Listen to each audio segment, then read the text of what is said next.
Hey everybody, welcome back to the GameSpot stage on the final day of E3. I'm your host Cam Robinson here for the next 2 hours before I hand back to Chris Waters, or wait no, I think it's Daniel Dwyer is taking this stage home at the end. But I'm joined right now by Mr. Matt Higbee. How you doing, Matt? Good to have you on stage.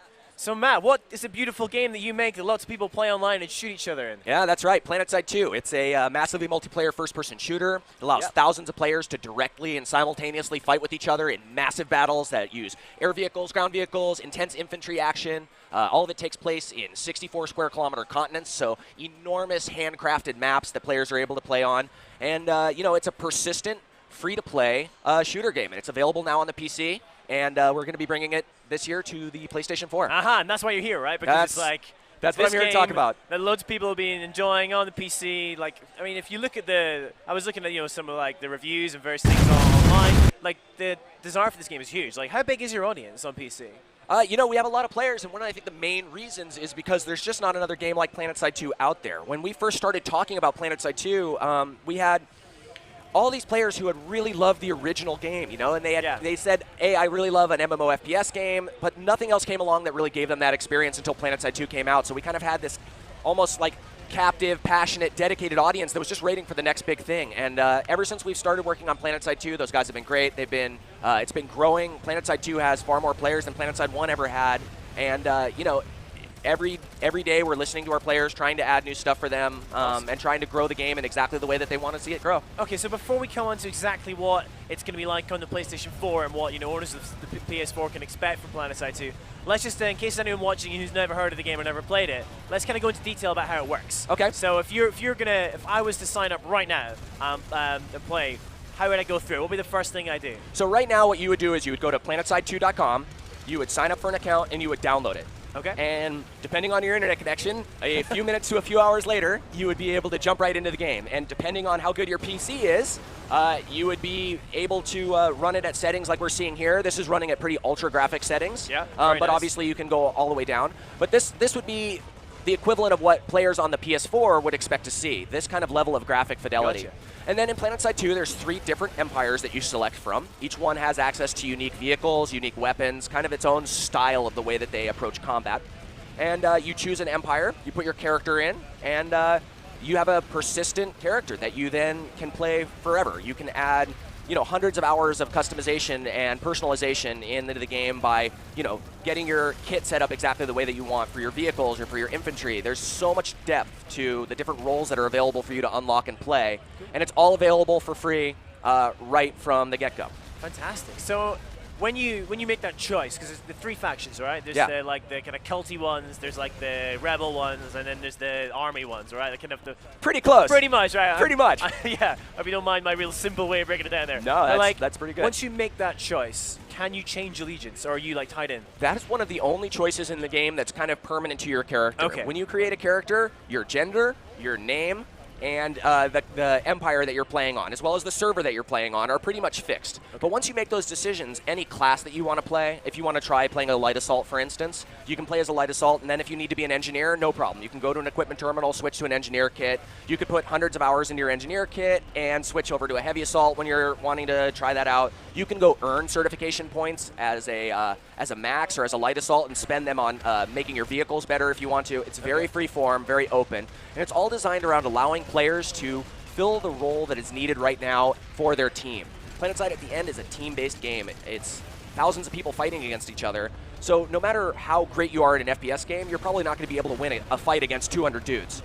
One player can do a lot in the game. You could definitely have our hero players that are able to like wipe the floor with squads and stuff. But when you're working together with dozens of players, hundreds of players to accomplish big goals, it's a really impressive, amazing feeling. Having dozens of guys all crest a ridge at once heading for an objective is something you just don't get in any other game, period.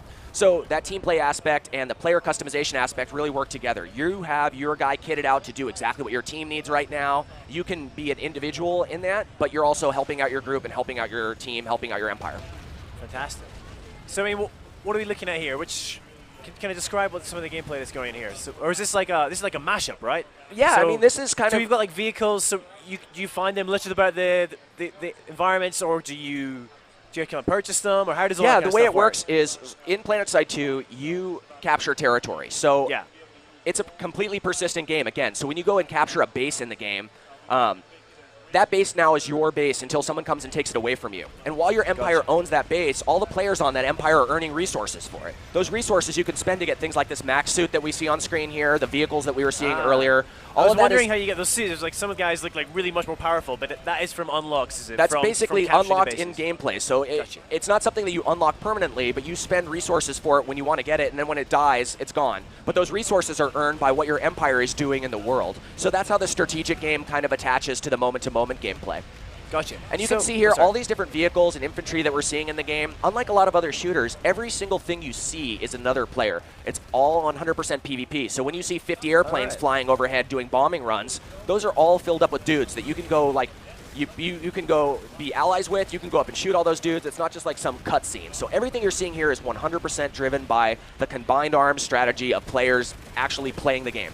That's cool. And this is just a capture on a live server. This wasn't some coordinated gameplay where we were like, hey, we need these 600 extras to come and log in so we can film a trailer, right? That's not possible. We go onto our live server with a camera account and follow around fights and capture footage. This is what normal fights in Planetside 2 look like. So you were just in like a ghost cam, just flying around. That's exactly right. Like, we go find a couple big fights and film footage for a few hours. That's how we make these trailers. They're awesome. not attempted to be like a coordinated, filmed thing. So you said it's like this kind of persistent world. So is there like a huge territory map that changes dynamically every time there's like a fight is won by one side or the other? Each one of our continents is 64 square kilometers of handcrafted gameplay space. They have anywhere from 50 to 100 different bases on it, depending on which continent that you're on, So each one of those bases can be captured and owned by one of the empires.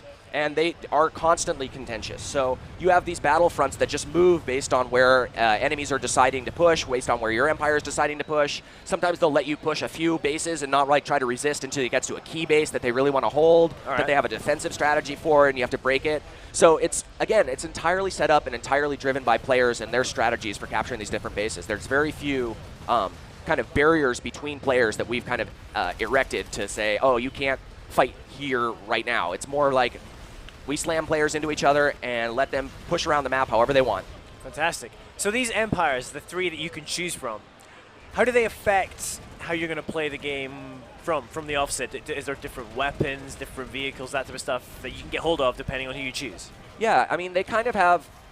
We want you to be able to enjoy the game no matter which one of the empires you choose. So we have very specific empire weapons and themes, but they also kind of blend into each other a little bit. Okay, so there'll be some things that everyone can use and some weapons that everyone can get, but then you'll have each empire will have a few things that, because I like to kind of describe it like a Venn diagram, right? Yeah. So if you look at like all the assault rifles in the game, you can think of them like a Venn diagram. The highest damage ones are over on the new conglomerate, but the other two empires get high damage ones too, maybe not as much. They don't have as much emphasis on high damage, low firing rate, right? The Terran Republic, one of our other empires, is sort of the opposite. Less damage, very low recoil, very controllable weapons, but very fast fire rates, high ammo capacity, right? So they're kind of on the opposite end of the Venn diagram. And then the Vanu sovereignty is all about weapons that are kind of easy to manage. They allow for mobility, and they allow for a lot of different configurations. So they kind of have...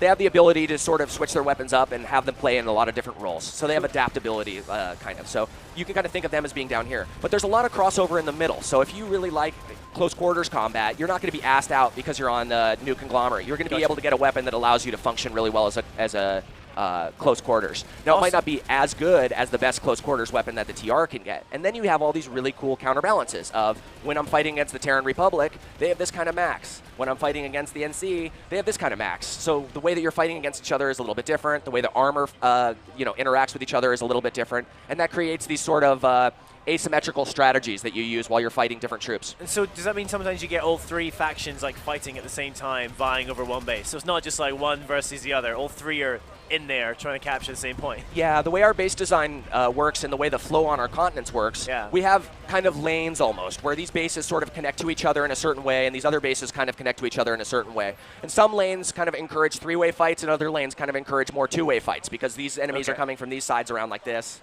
All right, well, let's talk PlayStation 4. Sure. That's the big news here. So what's it been like bringing it to PS4? Is there anything that people who play on PS4 are going to get that people who play on PC don't? Is it like the exact same experience? all that kind of stuff?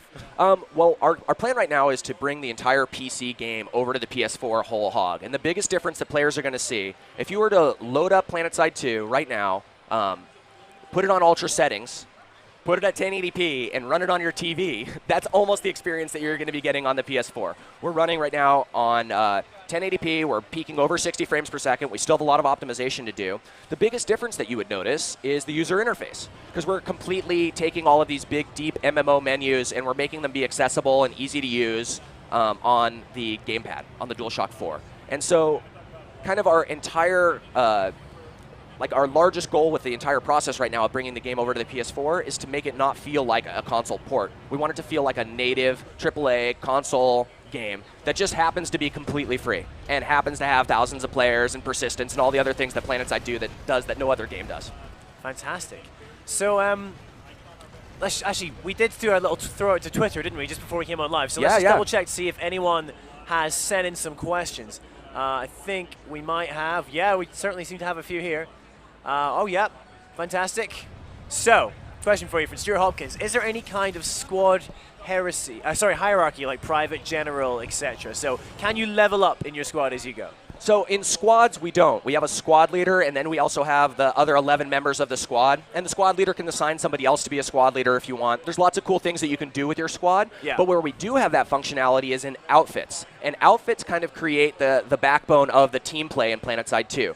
Outfits are our equivalent of guilds, if you're familiar with guilds from other MMO games. So in an outfit, you absolutely can set all kinds of different permissions for who can invite people into the outfit, what type of things they can do. Can they add our new outfit recruitment system that we're about to put into the game to allow outfits to say, this is the type of outfit we are, here's when we play, we're looking for recruits, and then players can browse those and find those. So permissions for that is something that the outfit can set. So all those permissions are in there, and it really allows for players to, again, it's a team play game. It really is about working together and coordinating with other players. So that team play aspect is really, really emphasized with the outfit gameplay. Fantastic. Well, Matt, it's been a pleasure having you on stage. Thanks so much for coming on, man, and talking about Planetside 2. So you can play it right now. You play can it right now. Go to planetside2.com right now. Download that damn game. Play it. Let us know what you think. Keep watching this. Open a new tab. After E3 coverage. No new tabs. No new tab. New tab. Go.